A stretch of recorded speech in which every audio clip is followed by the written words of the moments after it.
Experience the future of packaging and processing up close and in action. Explore groundbreaking innovations, engage with hands-on solutions, and connect with the experts transforming the industry. See how these advancements can revolutionize your products, production lines, and business. It all starts here. Don't miss out. Register today at packexpolasvegas.com/unpackedpod.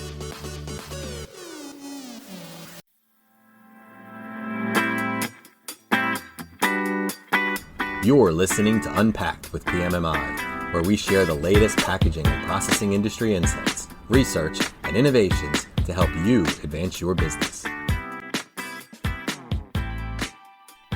Hi, and welcome to another edition of Unpacked with PMMI. I'm your host, Sean Riley. Today's special edition comes from Pack Expo East and features a candid conversation between OEM Magazine Editor-in-Chief Stephanie Neal and the two keynote speakers from the Packaging and Processing Women's Leadership Network's Financial Empowerment and Fixing the Broken Rung Breakfast. Take it away, Steph. All right, well, thank you, Sean, and hello, everyone. I am Stephanie Neal, editor of OEM Magazine, and I'm here at Pack Expo East in Philadelphia, where we just had the Packaging and Processing Women's Leadership Network Breakfast. This is always a popular event as it brings together women and men to discuss ways in which we can attract more women to the field of manufacturing and packaging, as well as to advance their careers. Our two keynote speakers at today's event address that last point, as the theme here today was financial empowerment and the power of parity on gender equality. With me here in the studio is Kweilin Ellingrud, a senior partner at McKinsey & Company, who leads gender equality work at McKinsey and has driven the Women in the Workplace report conducted in partnership with leanin.org. And Kelly Coyne, VP of Global Women's Strategies at PAX Ellevate, is here, and she is also a product specialist at the PAX Ellevate Global Women's Leadership Fund. Both Kweilin and Kelly have done extensive research on women in the workforce. At PAX specifically, the focus is on investment strategies and investing in companies that support gender equality. Yet, Kelly, I was really surprised at the statistic you mentioned this morning about a survey that showed that 95% of companies have no female CEOs. And here we are in 2020. So why do you think that women are still not represented in the C-suite?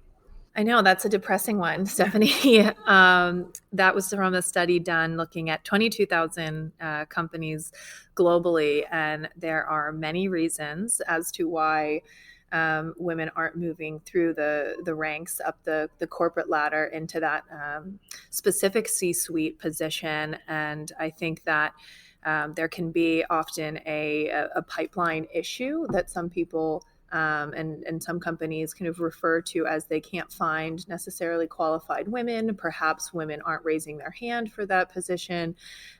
We know that there's plenty of qualified women to fill C-suite positions, but what is the company doing, to either attract women into that position and find the top talent, or maybe from looking within the organization, what kind of development pipeline might they have built throughout to have a pool of candidates, both men and women, that would be highly qualified to take that position. So, Kweilin, actually, you mentioned some of the research as to maybe why some women aren't raising their hand for some of those senior level executive positions, and what kind of culture might lead to it not looking attractive, for some people of color, some women, and even some men as well. Yeah, I think there's two things, as you described, Kelly. One is there's only 1 in 5 people who report to a CEO, so members of a C-suite, who are women to begin with. So it's a very narrow pipeline. And then within that pipeline, when you ask women and men, do you want to be a top executive? Oftentimes the answer is no, because the trade-offs, the 24/7 culture, the intensity of it is frankly not attractive. And so both, how do we widen the pipeline so it's more than 1 in 5 women at that C-suite level, and make that role a more attractive role where you can bring your full self to work. It's 1 in 5 women in the C-suite. Interestingly, when you look at women of color, it's actually 1 in 25 women who report to the CEO who are women of color. So that would be Black, Latina, and Asian women all added together. So that pipeline is literally little droplets of water. And why do you think that is? Yeah, the drop off between the 21% of the C-suite that are women and then the 3% of the C-suite that are women of color is really challenging, because the entire pipeline is skewed, right? And women start off at almost half of the entry-level roles. Women of color are about 18% at that entry level, but it drops dramatically by 5 to 10 percentage points at every promotion level.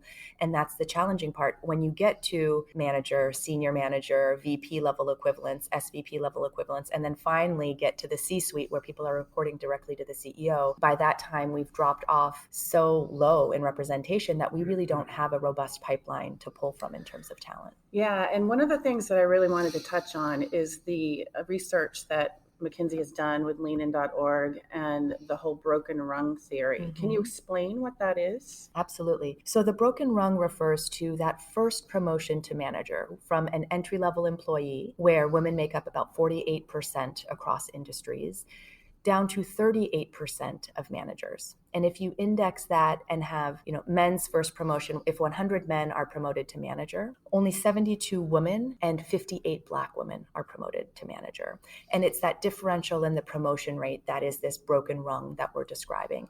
And it's such a broken rung that, frankly, we can't make up for that lost ground in the rest of the pipeline. And that's why at the C-suite, at more senior levels, we're looking at decades of that compounded. In fact, if you add up that broken rung over 5 years, that differential between men's promotion rate to manager versus women generally, and then Black women, that's equal over 5 years to 1 million missing women in leadership positions. And compounded over time, that results in the talent pipeline that we were just describing. Yeah, that is unbelievable, like that number. Kelly, I want to switch back to you and talking a little bit about investments. You had noted that companies with more women leadership have greater innovation, increased productivity, higher employee satisfaction, and higher employee retention. And so why is that? How has that been measured? Yeah, we cite a ton of research and studies, some of which is done by McKinsey that we love to cite. Some is done by financial institutions like Morgan Stanley and Credit Suisse. And what we are been able to kind of nail down and pinpoint is that when you have diverse leadership teams in place,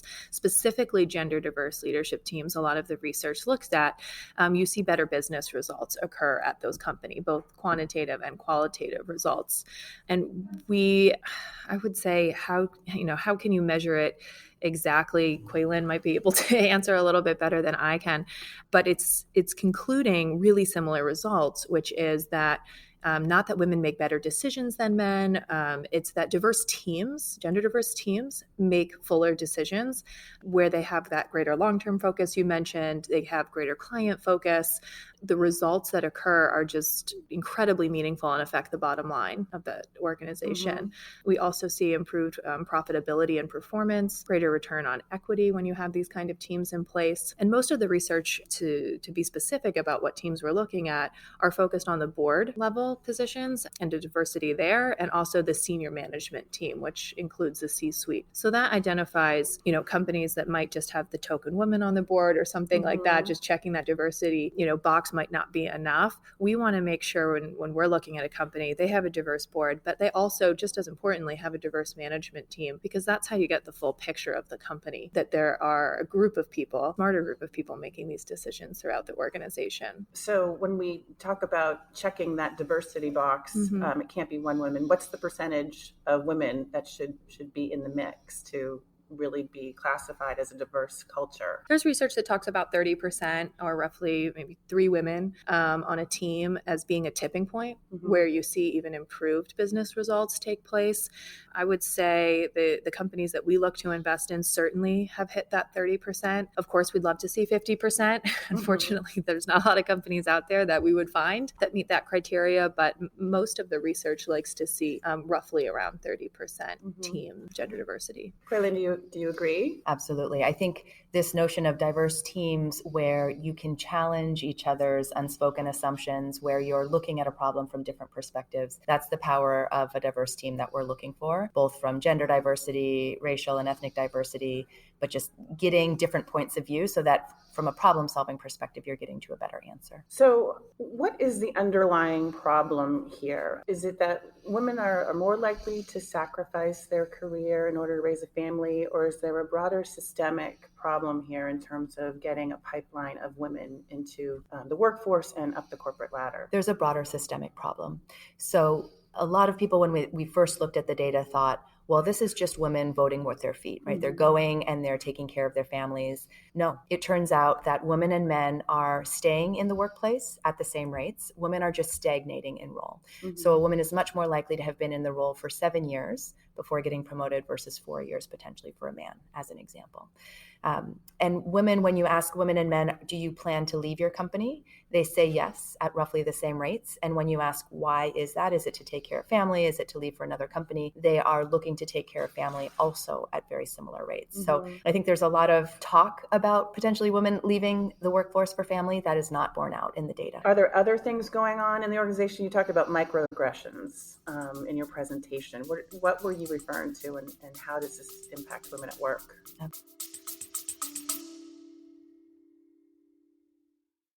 For the first time, PMMI members and Pack Expo exhibitors can gain a true insight into the competitive marketing landscape within the packaging and processing industries. See real data from PMMI Media Group campaigns on engagement from validated, verified end users, including the amount of captured leads and even how Pack Expo booth visits align with pre-show marketing. You'll also get a full view of campaign strategies in market across all 12 months for competitors in your product category with variations by channel. This kind of intel has never been available before. Request your custom competitive analysis report now at pmmi.media/CAR. That's pmmi.media/CAR.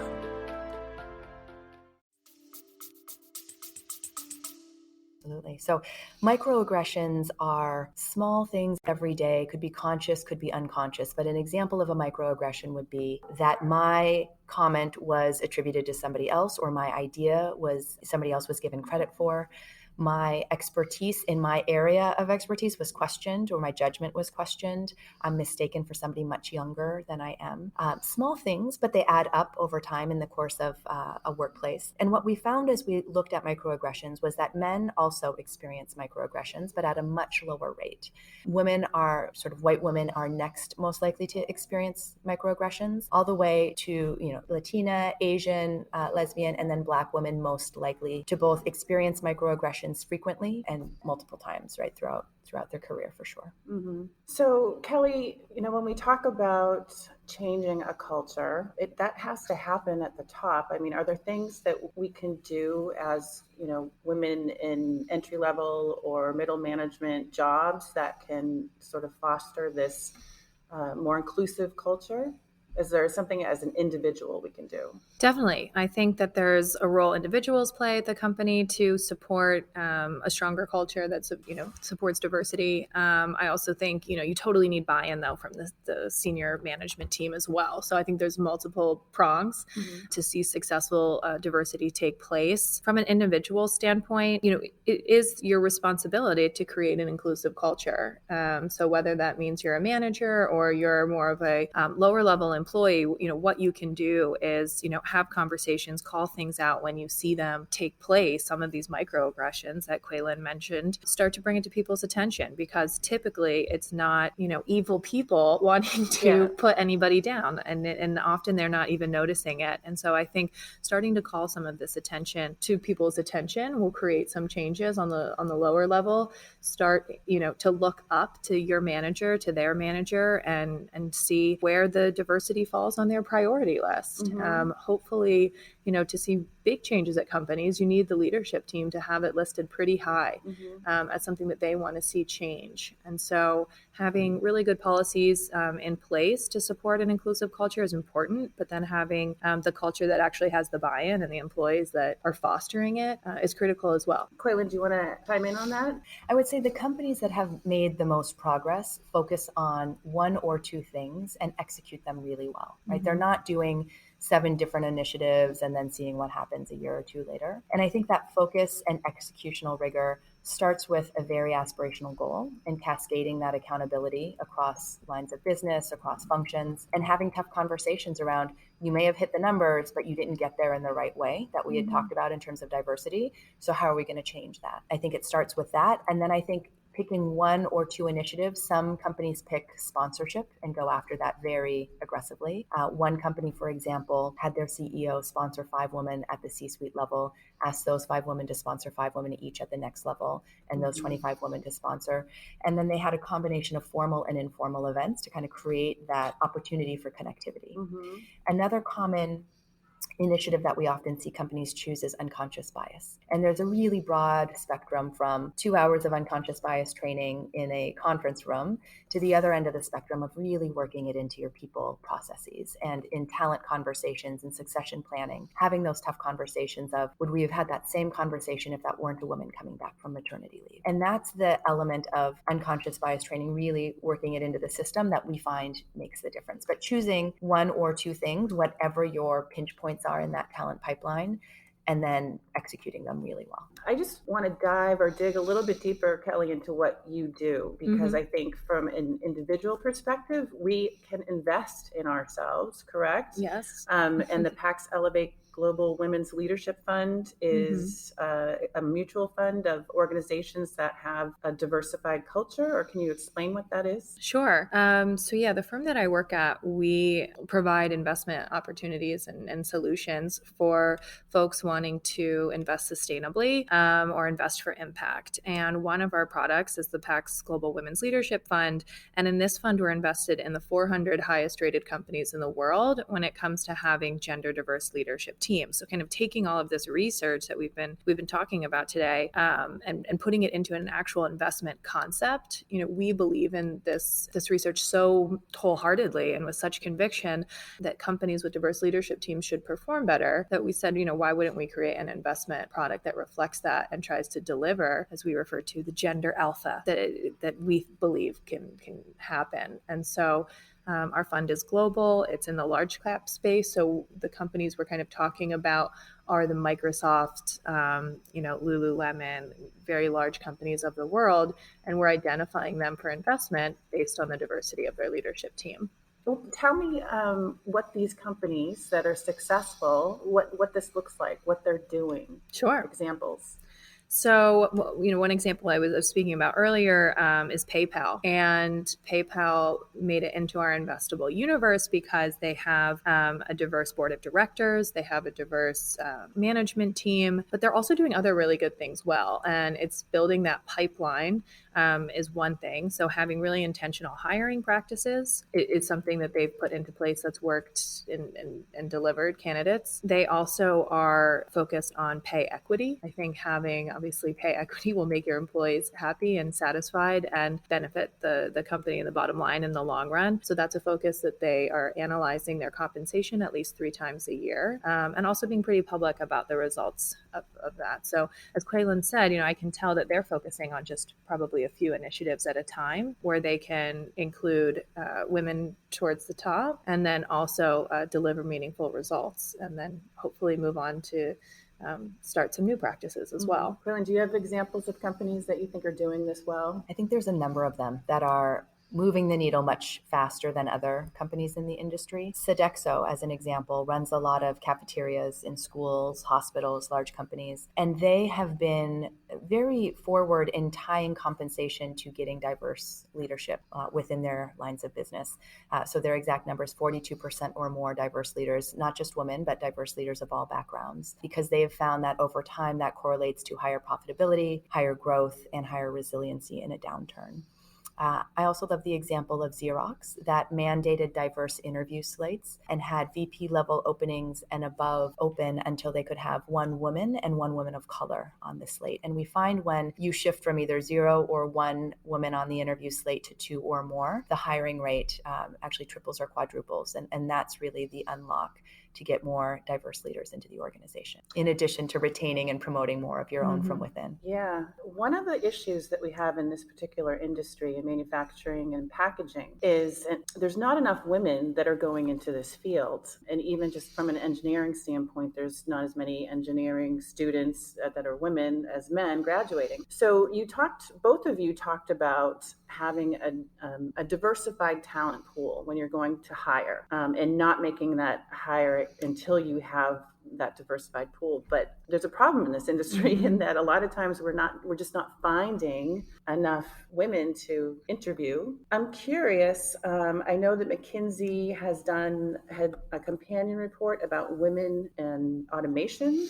Is there a technology play here, or is there a STEM situation? Do we need to start maybe talking to young women earlier on about moving in the direction of STEM-based careers? Yeah, I think there's a lot of activity in this space. I would say other industries have actually launched industry coalitions to shift things across the industry. So you see this in the oil and gas space, where similarly, they were not attracting enough women at the entry level, right? Not a lot of women were signing up and saying, I want to go live on an oil rig, as an example. And so how do you shift that from an industry perception perspective? Similarly, tech has launched a whole host of efforts around both women in tech, as well as women of color in tech in particular. And so I think there's some interesting things to explore at the industry level. And then to your point, at the company level, what do? I do think you have to get on campus recruiting in a much more creative way, but attracting women much more to the entry level roles, those first manager level roles.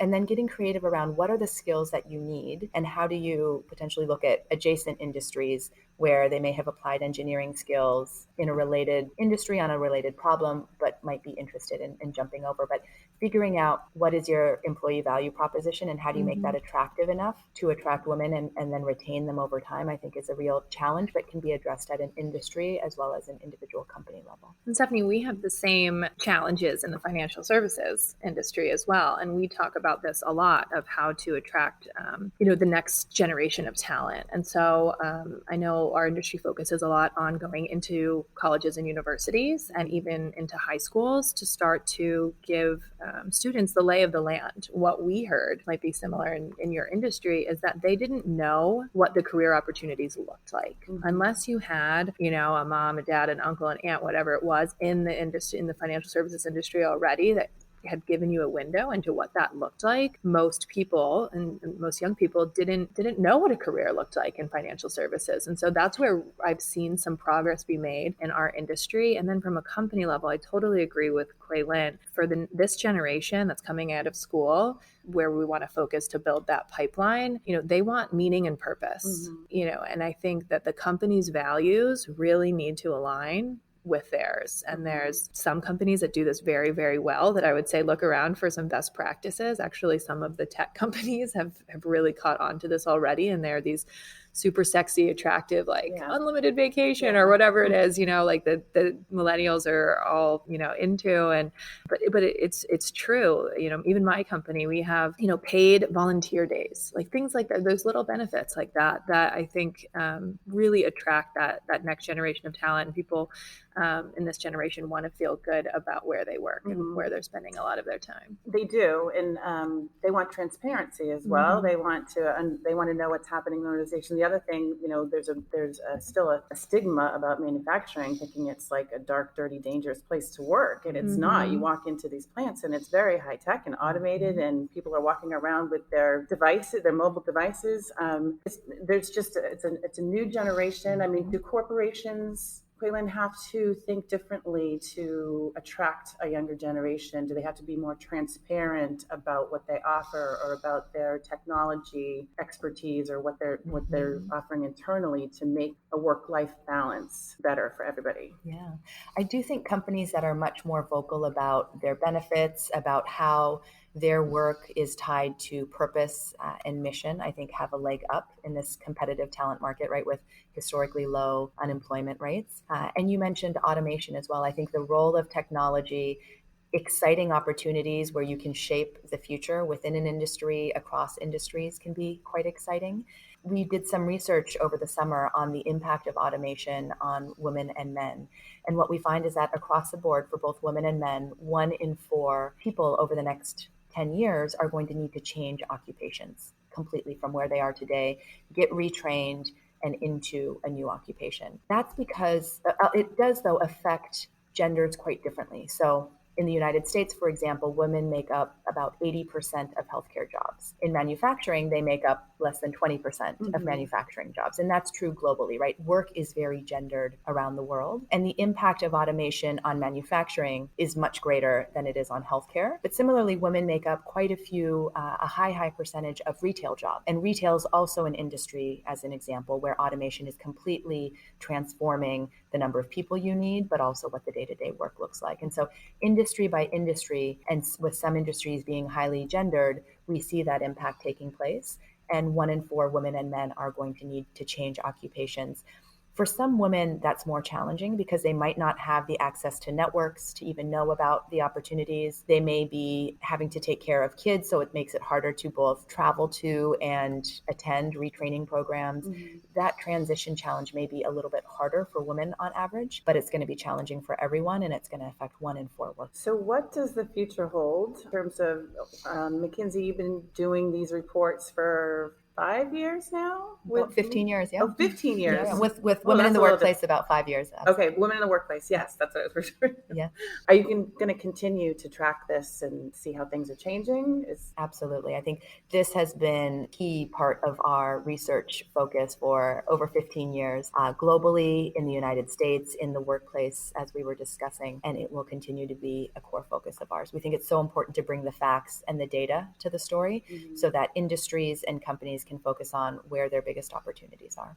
And Kelly? We'll continue to use their research to, fund and support our investment thesis, and to inform our managers and identify really good opportunities of companies that get it and that value diversity specifically, in leadership, and help us deliver solutions to our clients, which are investors who probably now more than ever are really interested in aligning their investment portfolios with their values, trying to create some kind of impact on the world in all parts of their life, and one way being with their investments.